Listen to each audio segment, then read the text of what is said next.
I think Right. my robo has about 100% effect accuracy, and I don't really have that much trouble applying parts for the most part. Gotcha. For the most parts. Yeah, no pun intended. Anyways.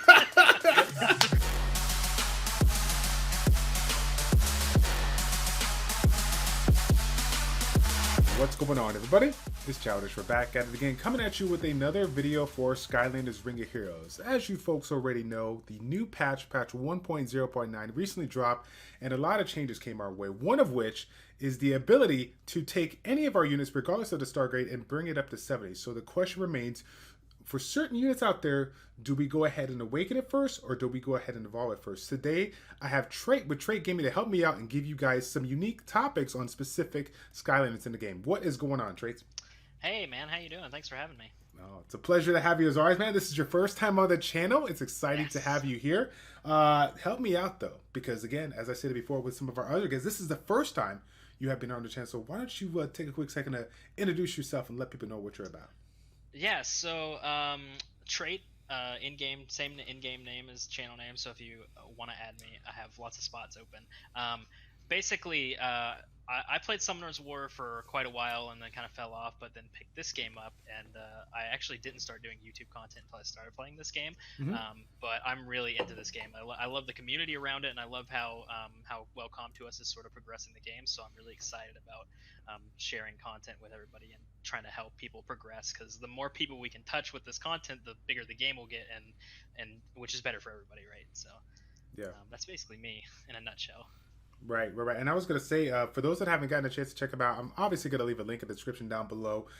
Two videos that I definitely encourage you to check out is two videos doing a showcase on both Sprocket and I believe Splat. Now, these are two units that generally you don't hear a lot all too about, but I got a chance to check out his videos prior to. I really enjoyed them. I thought he did a really good talk about them, gave a nice in-depth thought process on them. So if you guys are looking for some information on those two videos or those two Skylanders, please feel free to check it out. I will leave a link in the description down below. Now, let's go ahead and talk about these units that we're going to look at. Now, there's obviously so many units that we could address right now in the Skylanders Ring of Heroes, right? But we've kind of narrowed it down to a couple of units that you guys are seeing, of course, on my screen right now, with the first one being Blast Zone. Now, before we jump into Blast Zone, though, let's get the criteria out the way here. Now, because of the fact that there's so many units that we can essentially awaken here, why did you want to focus on these next five Skylanders that we're going to be hitting up today?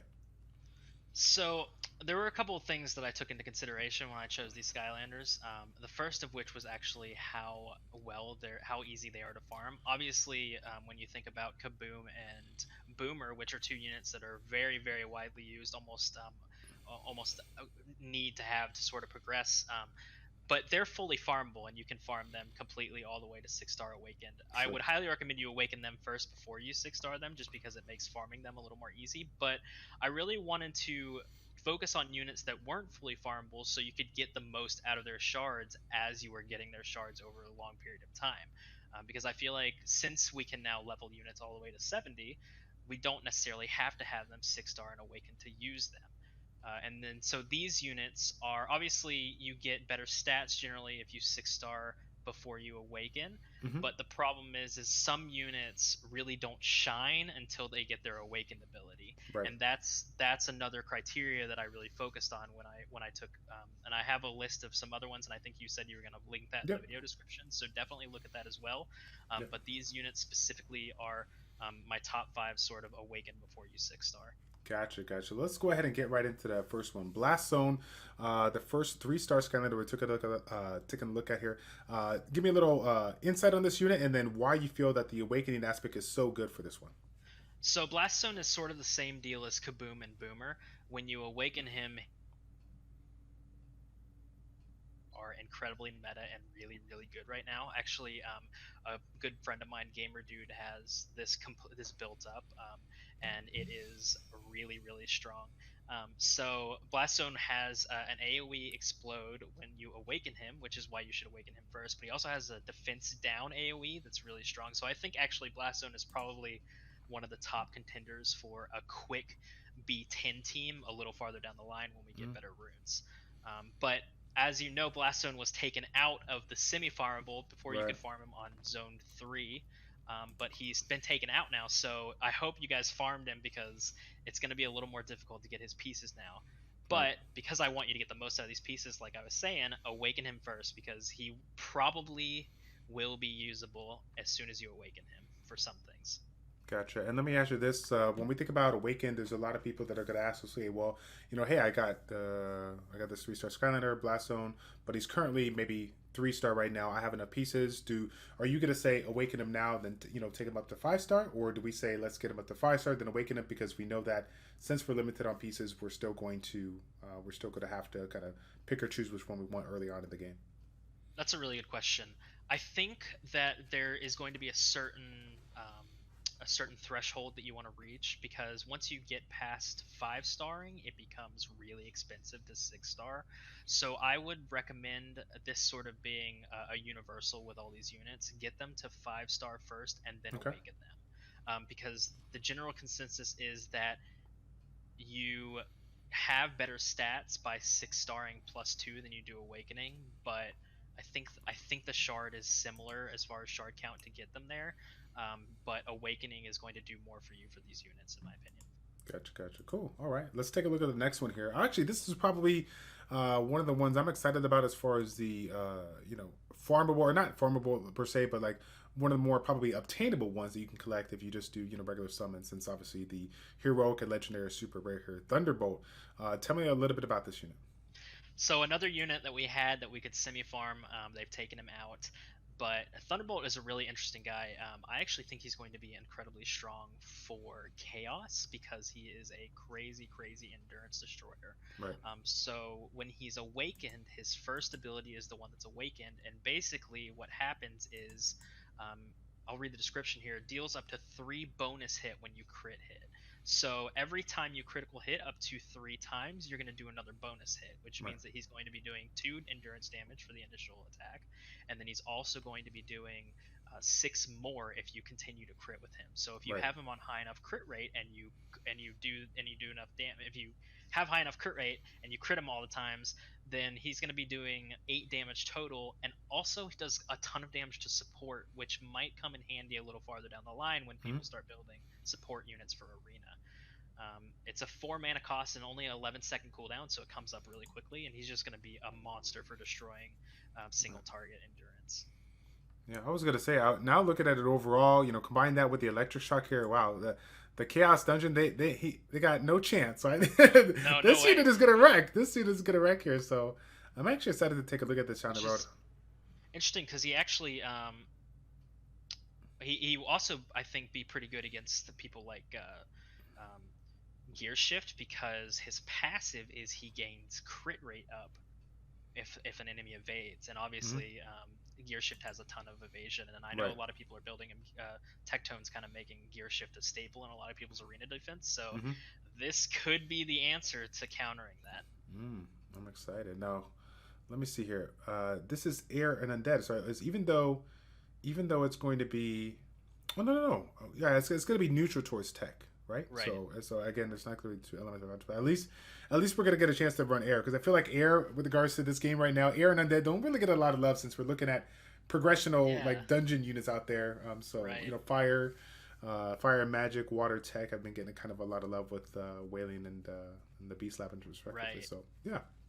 I also the arena meta is kind of becoming tank, especially with Barbella now being Yeah. very farmable because of the new update.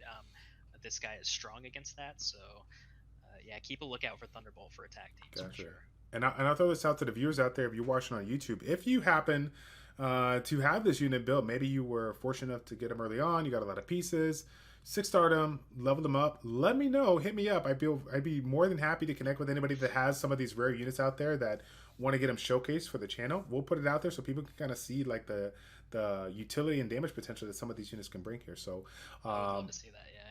now, this next one here, I know that people took advantage of this when it was available in the boss age. Smolder Dash, really, really unique monster. I love the kit.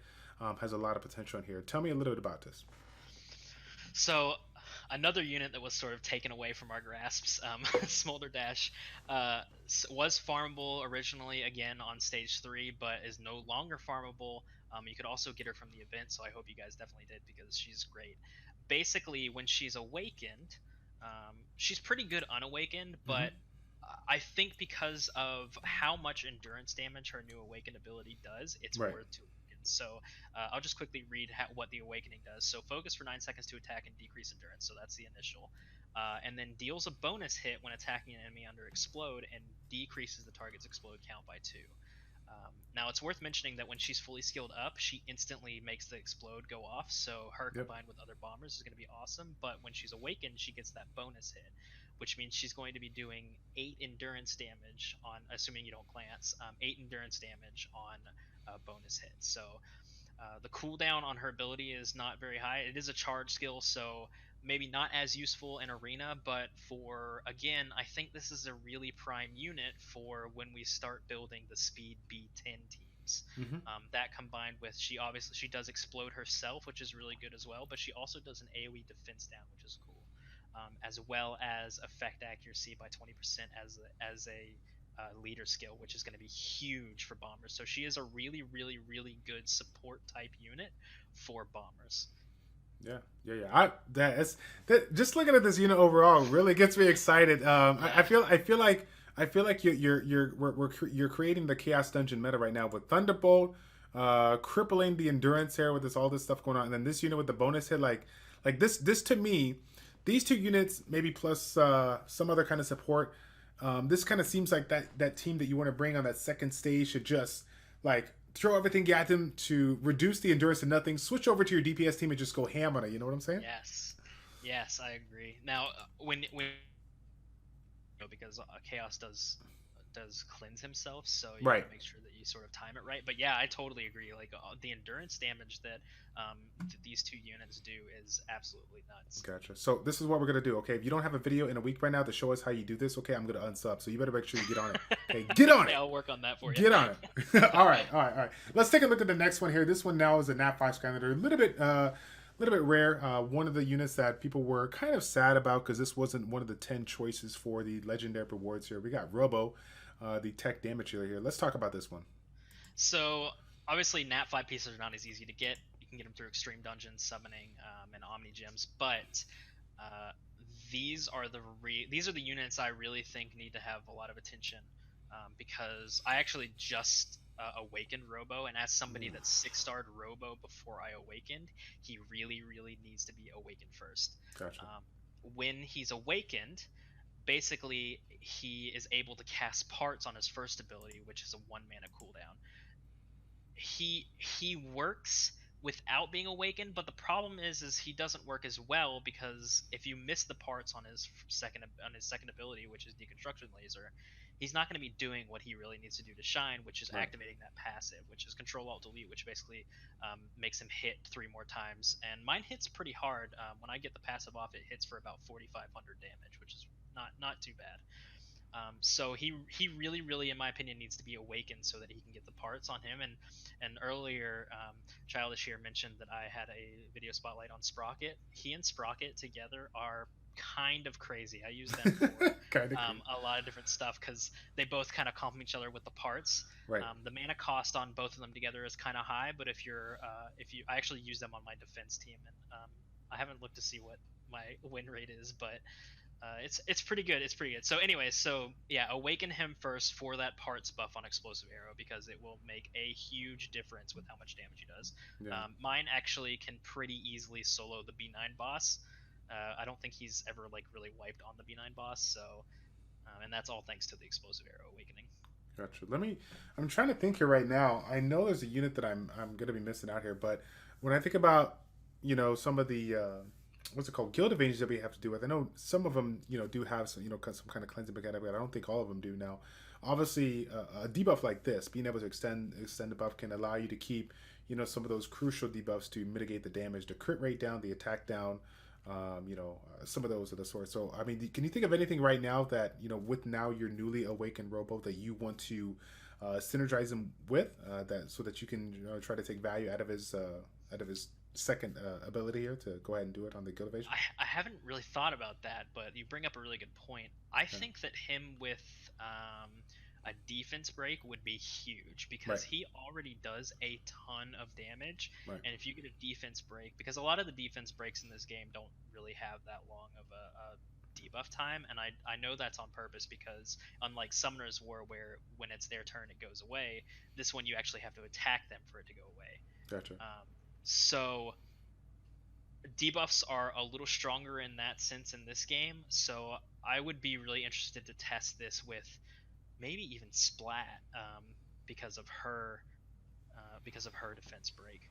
But Gotcha. yeah, the problem is you can't really run somebody that buffs parts with a bomber because it does increase the bomb count, which is kind of counterproductive. But for other debuffs, it's definitely good, especially Right. with like Diminish being buffed. Maybe running with Hex would be really good too because of how Right. much Diminish she puts on, which is Right. great. Well, I was gonna say if it worked with bombs, I'd be like, man, that might be a little too OP. If it works with everything, I mean, bombs are already OP as it is, right? So it's like, Well, it increases the count, right? So if it has five and then parts, it'll go to 6, yeah, which is kind of odd, but right, I guess it makes sense. yeah. And I think, like I said, I think it'd be a little too strong if it was able to reduce and, Oh no, fix I everything. agree. I Yeah, agree. yeah. All right then. Last but not least, and let's check out one of the rarest units in the game. We have Nightlight here. If I recall correctly, didn't you get this one already or no? No, actually, Okay. a good buddy of mine, Malice, is building this Malice. guy. Right, right, right. He's been a pretty big advocate for Nightlight. I know a lot of people have, but especially him have been really big advocate for Nightlight. So when he's awakened, it's his third ability that changes, and it guarantees a revival for 1 turn, which is pretty nuts, especially if your attacker is the one that's the lowest HP and he Mm-hmm. dies. He's gonna get revived, or she's gonna get revived. Nightlight is really, really strong without being awakened, but I really think this revival is going to be game changing, especially probably in arena as well. Yeah. But Nightlight is a really, really strong unit, so definitely awaken before you 6-star him. Now let me get this because I gotta play. I don't even know. I don't know if this is the right phrase, but like devil's advocate, like get like guaranteed revival, 1 minute cost, 22-second cooldown. So it's gonna take a little bit of time for you to get it available. Now, are we thinking offense or defense? Because when I think about the offensive strategy right now, people are taking 2 units, trying to get the one shot, making it a 2v3 fight. Is it going to be something that could be casted quick enough for you to get your units alive there? Well, what's your thought on that? That's a good question. I think that the meta for defense is going to go, and I've already seen this, and from my perspective, the strongest defenses I've run across have been those bruisers. So people like Crusher has been really strong, Gear Shift I've seen a lot. I really think that your defense is going to be mostly tanks, and I think that Nightlight is going to complement them really well, because he has a really low cost. I would probably run him with Spinning Slash, which is a 2 mana cost, and also Destination, which is only a 1 mana cost. So that's a total of 3 mana cost, which is really Mm-hmm. low for a unit that's like so supportive. But if you run him with tanks, it's going to be really hard to kill them, because even if you don't bring a stripper, obviously, if you decide that you want to wait for that guaranteed revival to go away, or which it won't, because you have to actually like hit them for that to happen. He's still got the HP regen for Right. 4 turns, which is crazy. Right. So I really think building him sort of a bruiser, like attack HP, or even attack block rate HP, will make him really, really strong. That Gotcha. revival is going to be, if it doesn't revive your unit, you'll have to make the other team play around that, which could be very advantageous Yeah. for you. That's pretty crazy. And it's funny that you mentioned with regards to the building, because there's one question that I forgot to throw your way when it comes to Robo. When I think about some of these other units that we kind of mentioned above, your standard build's probably going to be the same. I don't think it's going to change too much. But with Robo, he's so reliant upon providing the support via the parts, right? And obviously, parts is not going to do you any good unless Right. you land it here. So are you looking to, like, with regards, let's just talk about your Robo. Are you going Okay. like attack, HP attack on this one? Or are you actually considering maybe when you get the strong, heroic, legendary slot 4 with the effect accuracy and like proper subsets, are you thinking of going effect accuracy so you can make sure you land that? Um, that's a good question. I haven't really thought about it, but my initial thoughts are that I already sort of look for effect accuracy as substats, and I Right. think my Robo has about 100% effect accuracy. And I don't really have that much trouble applying parts for the most part. Gotcha. For the most parts. Yeah, no pun Anyways. intended. But I think that if I run into an issue later on the line when people decide that they want to build effect accuracy, which is a good possibility because effect accuracy is pretty strong. I actually found that my Sprocket, who has effect accuracy in duels, increased my defense rate last week by like 20%, Nice. just by switching her to the lead. I think that effect resist is going to be really strong later on. So if I see a problem and feel like I need to switch it around, I will. But at the moment, I don't see the issue. Gotcha. I do use him in my arena offense, but he definitely doesn't have any problem against like the B9 boss. So for now, I'm pretty satisfied with building him attack, HP attack. Gotcha. Good deal. Well, that's all the questions that I got for you, man. I'll tell you what, I ain't gonna lie. I was really excited to get into this video because I think the Awakening versus Evolving is a pretty interesting topic. But talking about, like you said, specifically units that people maybe not have a lot of pieces on, or maybe could be potential game changers when you actually get them Awakened. I'm really good we touched on that. So once again, my man Trace, thank you so much for coming out to the channel, providing this content. I really do appreciate your time. Thank you for having me, man. I appreciate it. All right, guys. And don't forget, everybody, do what you do best. Show your support. Pay it forward. And let's go ahead and get a couple more subs from my man Traits here. I'm going to leave his links in the description down below so you guys can go ahead and check it out. And if you didn't hear me already, watch the Splat video. Watch the Sprocket video. I love the content there. He takes his time, explains everything that you want to know about these units so that you can get just as excited as I am to go ahead and build these units, okay? That is going to be it, guys. It's your boy Childish and Trace of ChildishPlays checking out. Take care, and we will see you all in the next video for Skylanders Ring of Heroes. I'm out.